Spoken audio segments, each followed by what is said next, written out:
Hello guys, I'm Chris from the Matura Express English team, and today we're gonna do some demonstration exams. See you in a bit.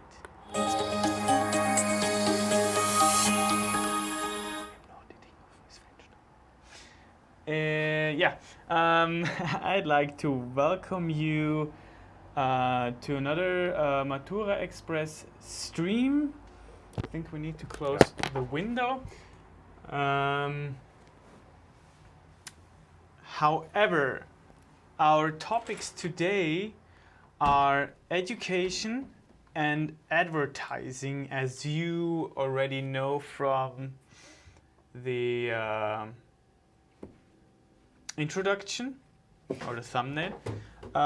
So the first exam we're gonna look today is about schools of the past, present and future. So the exam looks like this. I hope you can see it. Yeah, this way it's better.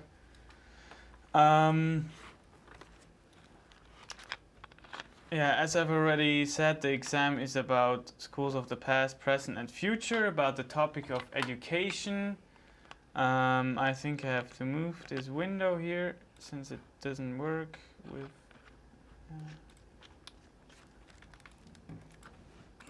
because of Windows, however.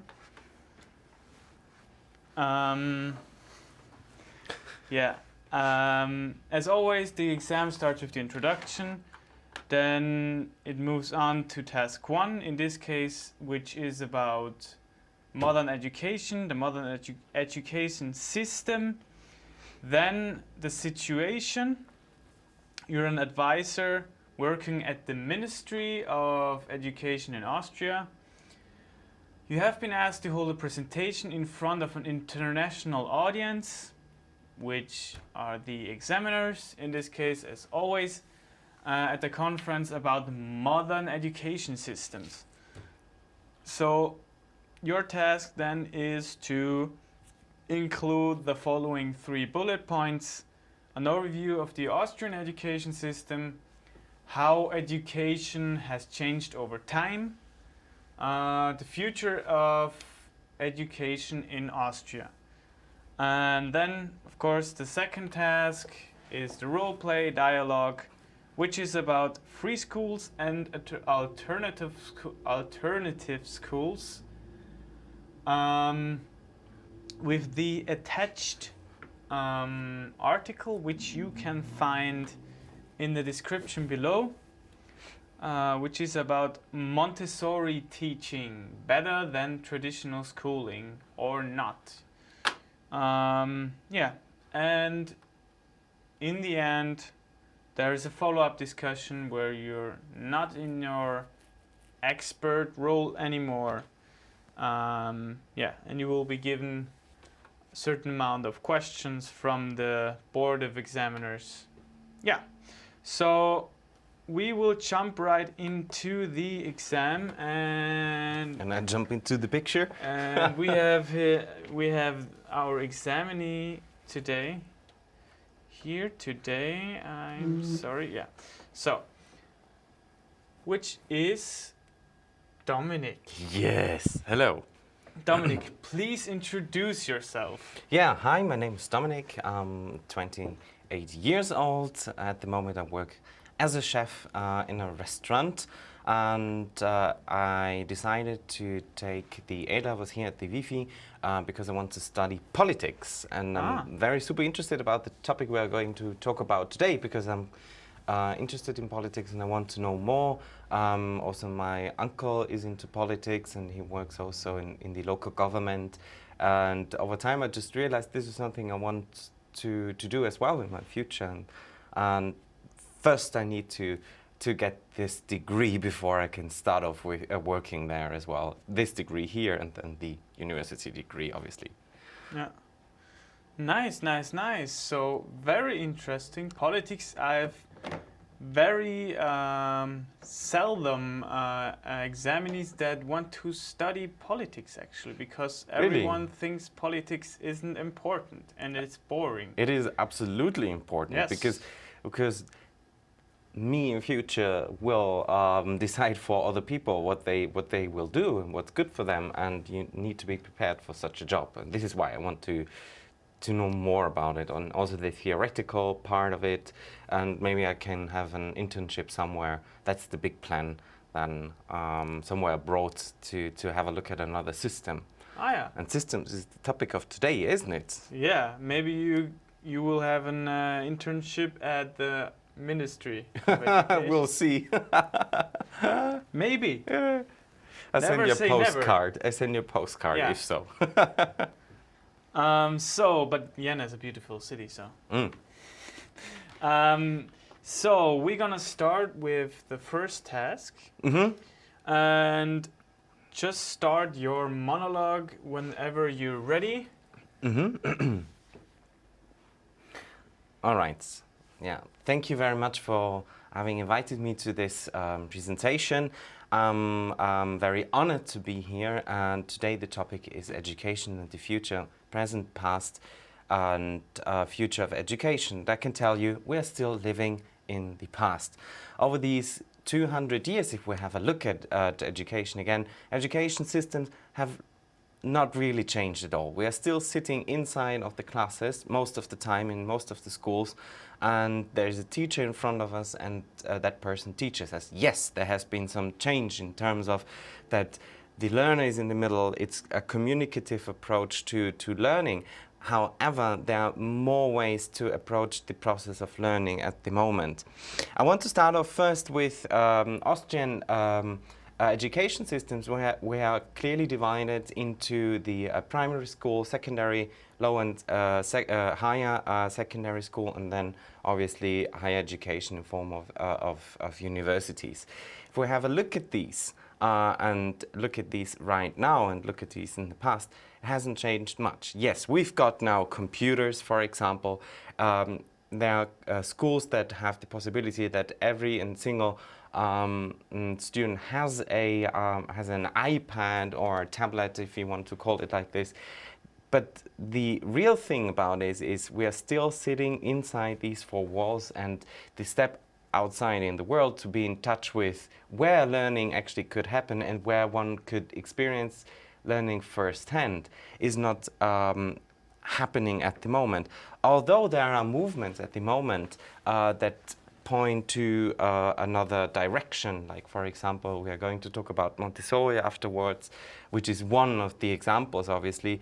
And there's still the need to implement more outside world in the inside of the classroom, which is why one should look at this very closely.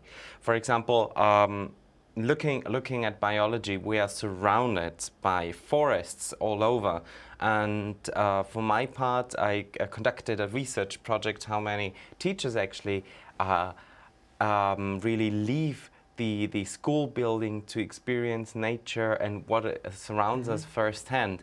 And out of the 100 teachers, I've asked 2 of them actually left the school building, so to speak, to show the learners how it's in real life, not just in a school book or in a digital device, which I think is the way to go in order to not just use a medium to bring something in. Yes, this is a possibility, but also to go out and see what it is, to have a holistic approach to learning as well. And there are, as I said, there are tendencies now to try quite a lot, like the communicative approach is putting the learner in the center, which actually derives from learning theories of the past, which are not the ones at the moment, and we need to have closer connections to universities as well that really carry out research in the field of education, and we should try to implement that, not just in schools, but also in teacher training programs, that our teachers become aware of this fact as well, because they leave the system and they carry on this old legacy to the future as well. which is why one needs to change teacher training programs to a certain amount and degree and school systems in that form. And this is where it leads us back to politics, because that's where it needs to change in the first place in order to carry out a change, because universities already start to preach other beliefs, teaching beliefs and learning beliefs. However, that's the big but. That is the big contra to it. Yeah. That we are imposed by this big system, and we cannot leave this system because another system tells teachers to do so and learners to learn in this and that manner. And this is why my call is right now at the moment, we need to change politics in order to change education politics and education systems. It's there already, like a last word. The tendencies are there already, but learners and teachers are restricted due to the systems that are above them. Thank you very much for listening to my talk. Great talk. And I'd like to continue with our second task, which is about free schools and alternative schools. So you've already touched upon the topic or mentioned the topic Montessori schools. Do you have any knowledge about Montessori, about the Montessori system, or have you experienced them? Do you know maybe people that actually, in my family, few of the nephews and nieces visited a Montessori school, and it focuses on the learner, him or herself, that there's special material, that one, for example, is able to touch numbers, so to not just see a number, but also to feel a number, to have another sense actually to approach something that is very abstract. Like, for example, math is just abstract. It's not something you can touch, but this approach, for example, made it tangible. That's the word I was looking for. And there's a study which I read in order to prepare for this presentation, and it was carried out in UK, where they actually had a look at quantitatively using statistics, looked at pupils that went to standard schools in comparison to the ones that were part of Montessori schools. And the Montessori pupils, let's call them like this, they statistically significantly performed better in comparison to the other learners. And this is of a huge interest for learning, because if there is a statistical significant difference between two ways of learning, there is a better one to go for. And the Montessori one is the better one to go for in this specific context, though. To be very honest, I read through the article, and the context is not too clear. One should always second guess such results, obviously. But if so, and if the context is reproducible to another context, we should absolutely change over to Montessori, especially in these teaching, because it was carried out in primary school up to 12 years something, and also there the Montessori pupils statistically performed better. And then linking back to what I've said, if we have got such results, we absolutely need to change the current system. If there is like solid proof, to bulletproof results to change something in what is there. Okay, so do you think that it's possible, to change the whole school system into Montessori, or would you change the whole school system into Montessori, or just picking out the best aspects of Montessori? That's one way to do it, because primary schools obviously use quite a lot of Montessori materials already. But that is bringing Montessori into the school system. If we want real change, we need not just pushing this bit in, but absolutely abandoning the rest, a very futuristic approach to it, and really build anew from the very bottom in order to experience this change also for the learners. It's about the future of the world, and to put it in a very exaggerated manner. No, but I can use these materials, but I don't think this is the question. If I just bring something in, will that force a statistical change then, a significant change then, or not? Or do I need to really make a cut there and make something absolutely new that has nothing to do with that, and to have like a soft reset of the of the school system? I think that might be the way to go, because teachers obviously use the materials, but if we've got such bulletproof results and can relate to that, and then if it's like super secure, then we need to reboot everything. Yeah. So thank you for this interesting discussion. Very good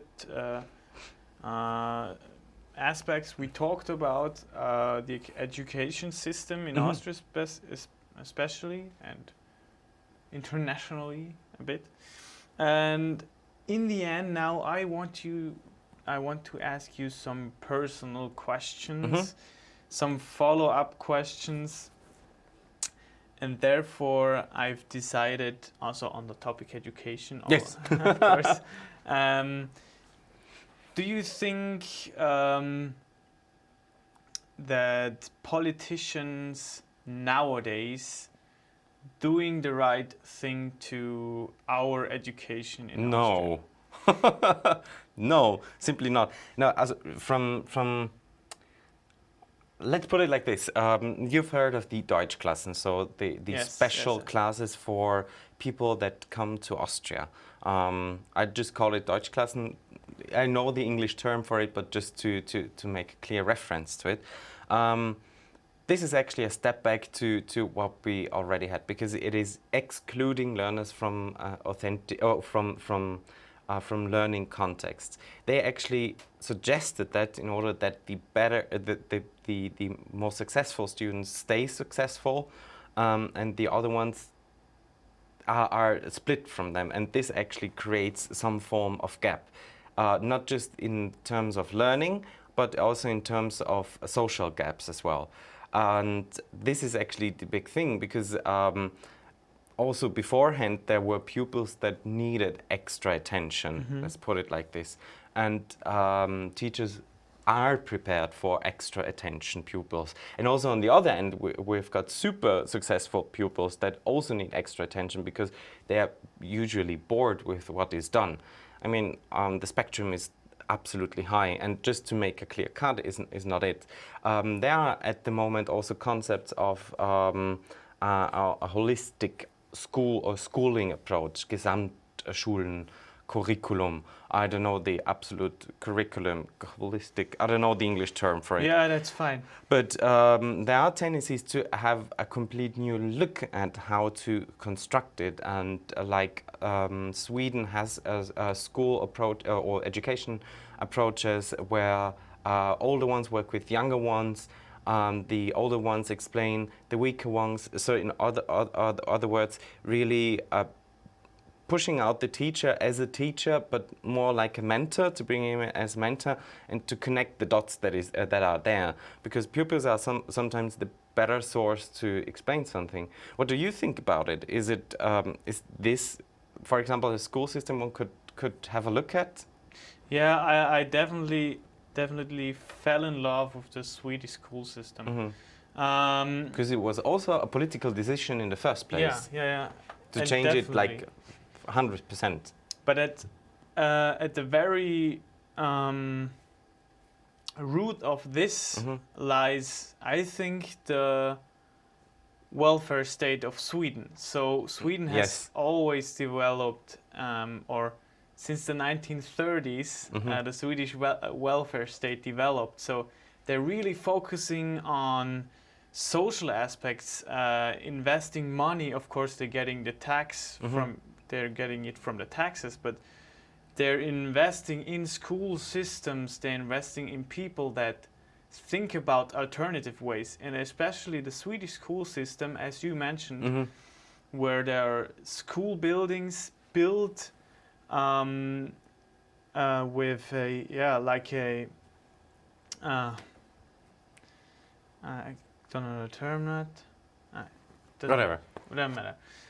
In a special way. Yeah, schools are built in a special way so that the learners have the possibility to have a room for their own. So there are not only the different classrooms. They don't really exist at different classrooms actually.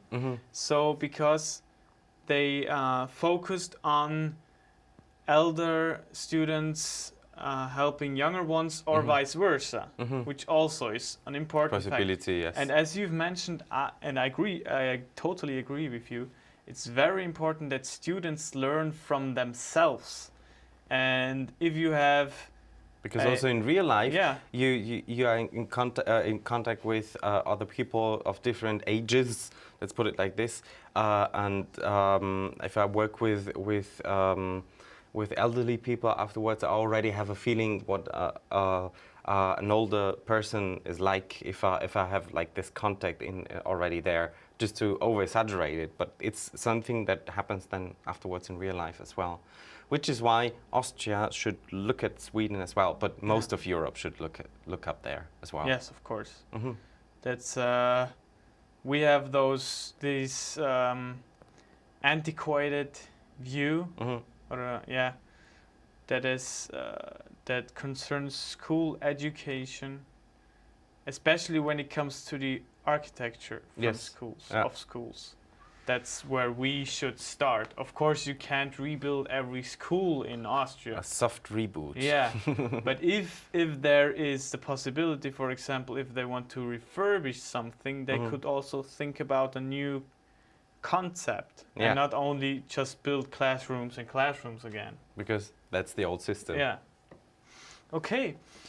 That was the first exam. I think Dominic did quite good, so I have to zoom out there since you can't read anything here.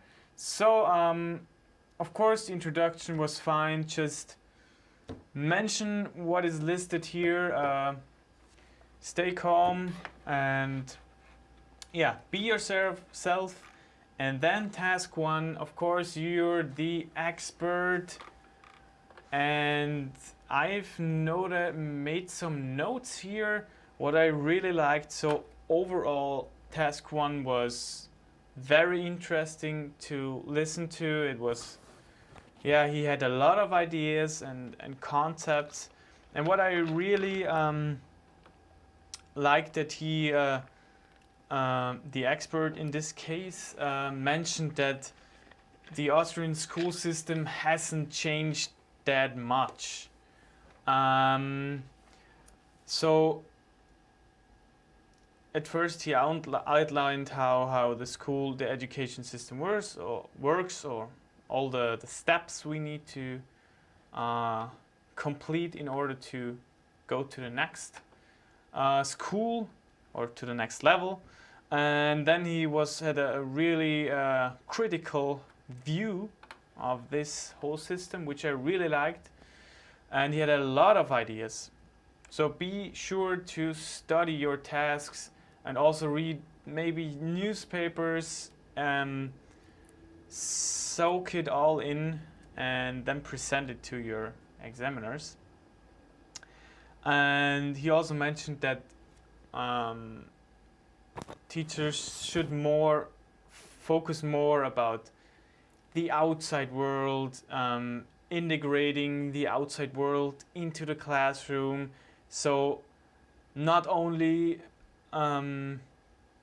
doing work with the school books or something like that. So that's boring. That's medieval school system, but it's also our school system, and Dominic did a great job here. And of course he also mentioned the future of education, which was always also linked to those points he mentioned. So he mentioned the outside world of especially biology, which is a good subject to integrate every aspect you have in biology. I think it's very easy to integrate the outside world, or go in the woods and show the kids what it's all about. Of course, it's also important, I've written it down here, to change politics. Very interesting topic.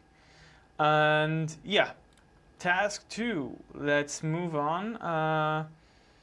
Again, interesting discussion. What I really liked about it is that he brought some good examples. For example, the statistics he read, and he integrated those statistics into his presentation, which is of course a bonus point if you do something like this that is not in the article. And he best integrated the knowledge from the article and his own knowledge, or not integrated, he combined those two aspects of those aspects he found in the article and from his own knowledge, and made a good dialogue with me and an interesting dialogue. And yeah, follow-up discussion was also fine. So follow-up discussion is mostly they just ask you 2 questions, since there are 2 examiners on their examiner board. And in this case, I really like that he mentioned the social gap. That is a big problem with the Deutschklassen, so-called Deutschklassen nowadays. So he again integrated the current politics in Austria concerning our education system, from Herrn Fassmann, of course. Fassmann, yes, Fassmann. Yeah. Yeah, okay. So we're gonna move on to the next exam, which is about advertising. Ads. Ads. We all want ads. We want to buy. If you don't buy, you don't support capitalism. No, It's been a long day. we're just kidding. Yeah, advertising. So, very interesting topic. Manipulative advertising. Very, very easy, I think, for you guys nowadays. Facebook, Instagram, and all the stuff. Very easy to find different aspects, different ideas on the internet. But we jump right into the exam, and we're gonna jump right into task 1. We already know the introduction, how the introduction works. If you don't know it, just fast backward in our stream to the introduction of the first exam. We're gonna start with the task 1, which is about advertising nowadays. Okay. So introduction? No. Yes. No. No introduction, Good. but We start off whenever you're ready, that are the magic words. you can start with your awesome monologue about anti-capitalistic advertising. Okay, put myself together. Okay, thank you for having me for this presentation today. As you know, today we are going to talk about advertising nowadays. Yes. And we all know that over the past few years, let's put it like this, over the past 20 years, advertising has changed quite a lot. Moving from TV over to the internet to your mobile device. Or even over to your mobile device. So in the past, we mainly used print and TV as main resources, and we all know that it was super expensive actually to get a TV ad on a TV channel, especially for example an interesting film was on, or a blockbuster finally the first time was on TV, because obviously it attracted a lot of people. Nowadays we compete with more channels actually.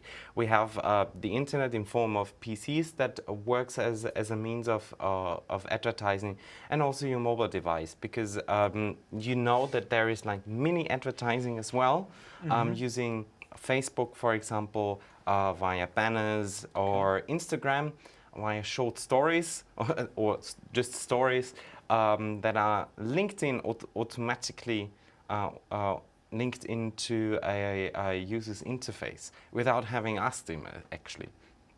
And this is something we need to carefully look at, because we have further devices right now that we haven't explored yet. For example, digital watches is something that so far no company has touched upon, and this could lead us to the future of advertising. One could use it as a means, first, to advertise a person directly on a specific place. So for example, I move through New York City and there is like a restaurant that could send out a push notification to everyone with such a watch that activates a certain service, obviously. One could then send a push notification saying, okay, today's menu is yada yada yada. And this is something we should invest in, something that we should have a look at, because I think people will be interested in that, to have first-hand pieces of information of what surrounds that person. It can also be a special offer of clothing, for example, or digital devices that I can buy somewhere. And this is something that hasn't been explored yet, which I think might be super interesting for the future of advertising. However, at the very end of my presentation, I also want to point at old ways of advertising. Recently, there has been an analysis of billboards on the streets, for example, and you will not you will not believe how many people actually got pieces of information of billboards. And we should think of ways how to use these billboards in a more efficient manner. For that, we absolutely need to invite experts, visual experts, what can be visual cues, and also traffic experts. Where are the hotspots? Where can we actually put a billboard? Because people are on the street, on the bus, in a car, on a bike, and passing certain ads daily. And if we are able to create something that subconsciously lingers around them on a daily basis, we can get them to buy a certain product and to advertise, or to be able to advertise a certain product in a manner. So we need to have a look at new mobile devices that we can use, as well as how to make old media more efficient. And this is where we should head to in future. Thank you very much. Oh, thank you for your very, very interesting talk. I'd like to continue with the dialogue now, which is task 2, I'm sorry, which is about manipulative advertising. Yes. So, which is what we are trying to create. yeah, of course. You as an expert. Yes. So, manipulative advertising. I'd like to first ask you, what is manipulative advertising actually? Yeah, well, it is to create, for example, a medium that promotes certain products, that works in such a manner that it really lures someone into having this need, although this need might not even exist. A prime example are tablets, for example, which then, with the introduction, because tablets have already been introduced in the past somewhen, but with the introduction of the iPad, Apple's iPad, the need for a tablet became urgent to many users as well, and buyers then, because it was able to market a need that was never there, but in a manner that one needs it. And it was so manipulative. first of all with the design, with the looks, with the ad design as well, not just with the product design. It got people into being interested for a certain product. And there are two bits to look at it. One needs to be smart in how to place a product and where to place a product, and with which medium one does it then in the second place. But nowadays, with the mobile devices like Facebook and so on and so forth, we can use for advertising via over and over again showing users or possible future consumers a certain product. This is something that we have statistical proof as well. The need creates itself. For example, I'm working with other clothing companies as well. Mm-hmm. We started off with a first wave of ads on Instagram, and the first wave was not that successful. However, we targeted the same target audience again after a few months. And then suddenly the need for these products was higher. They were not much different t-shirts, but via giving them this continuous exposure to our products, they were more and more interested in that. And we need to think of every one of them is a multiplier. Give them, for example, the chance to showcase this product and then get a special discount for it. That works perfectly. And with these companies that I've worked with, this has shown high success in the end. One needs time, that's the first bit, and catchy ads as well. Okay, so very, very, very... So very manipulative. Very manipulative. So now I really understand how it works. I always thought about it's just... any products that are marketed in a good way. No. It is about doing it over and over again. Okay. And that is actually like learning processes. You need to do something over and over again until it sticks in your head. And this works with products as well. And we can use that to our advantage. However, there are people out there that have these pieces of knowledge. Yeah, of course. And are aware of it. Yes. And I'd like to thank you for an interesting discussion. I think I don't have anything to add or ask you. Yes. But now we're going back to the follow-up discussion. Yes. And I'm now the board of examiners. Yes. And I'd like to ask you one question or two questions. Yes, we'll see. One question. You as a consumer, how do you deal with such? You know a lot of obviously you know a lot about those aspects we talked about. But how do you deal with such advertising concepts? Or do you neglect them, or have you already fallen for a manipulative advertising? Yes. Start off with the falling for it. For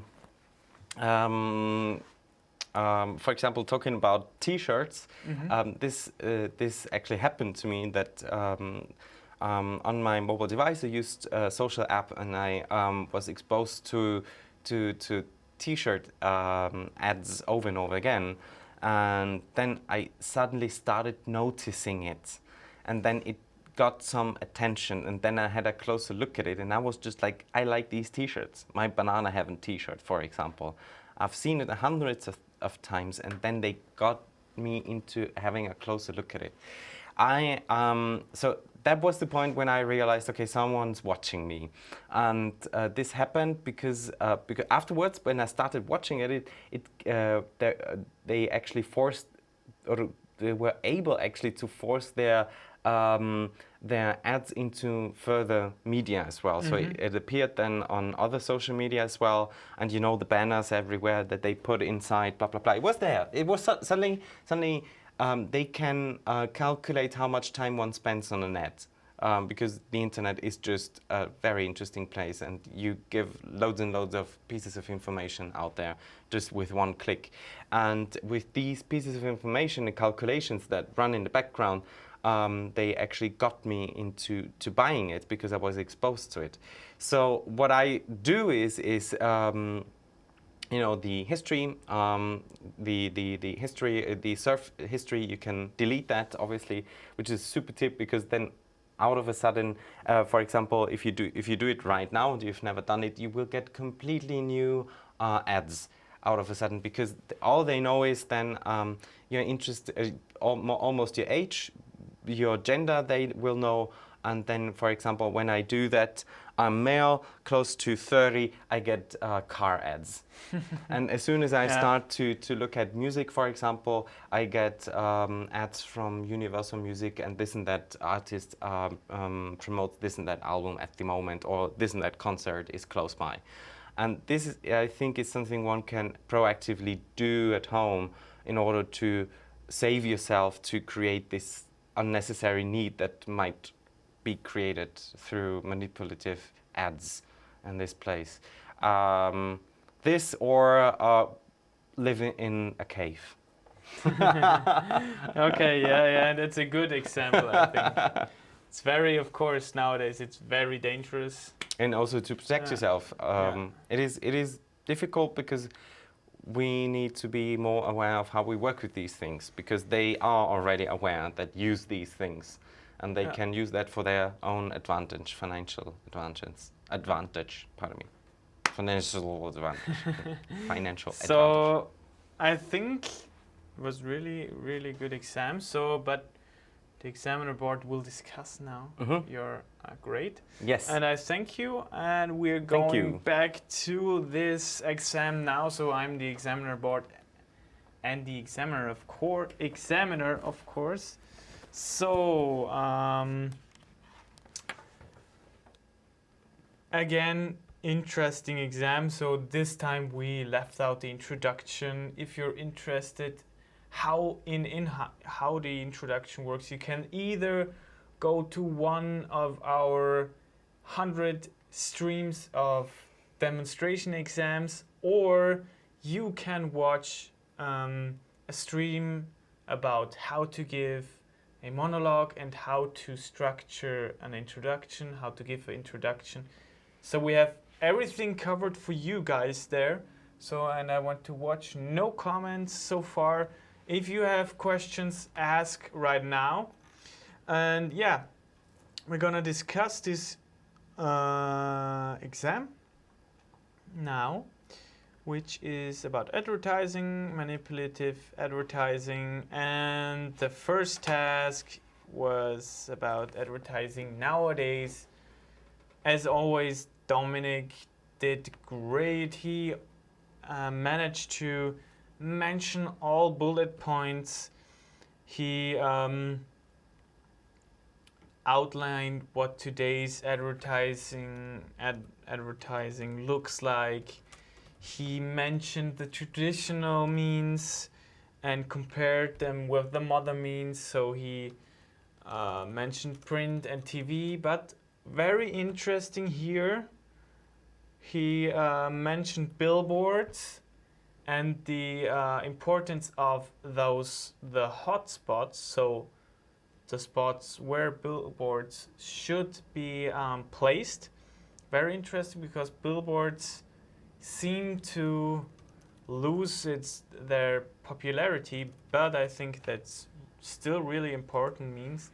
Of course, print and TV still strong, but the strongest means, of course, is Facebook, and that should mean Insta, so Instagram. Very important. He also mentioned that. And what I also really liked is the bullet point about the future of advertising, in which he mentioned smartwatches. So we all know smartwatches, but so far we don't have explicit advertising on smartwatches. So on the Apple Watch, for example, I don't know about any other watches, but I know the Apple watches don't carry advertising so far. But of course, there could be a system that sends you advertisements for a restaurant or a cafe or something like that. So And if it hasn't been done, I want money for that. yeah, he has to get in touch with me. register his product now, and since he's a capitalist, he's a manipulative advertising guy. So be careful of Dominic if you meet him. No, I'm just joking. Very interesting point. I think if you if you mention a point like this, the examiners will certainly like it. So enough of task 1, we're moving on to task 2. Again, the article was also integrated into Dominic's wide range of knowledge, and in this task 2, he mentioned as an example from his own, not from the article itself, the iPad. So when the iPad was created, they created a whole new market, or they created a whole need for a specific product, in this case the iPad. So really interesting approach. So then I'm gonna mention, he also mentioned clothing companies, which we also talked about in the follow-up discussion. So very interesting. Be sure to mention your own knowledge as always. And in the follow-up discussion, we had a nice follow-up discussion about t-shirt advertising, his own experience. I really liked it. Just be sure to prepare yourself for the topic like Dominic did, and work with your own knowledge. And I'm gonna say goodbye for today, but we gonna see each other on Monday and on Wednesday, I think. Have a nice evening and prepare for your A-levels. Bye bye.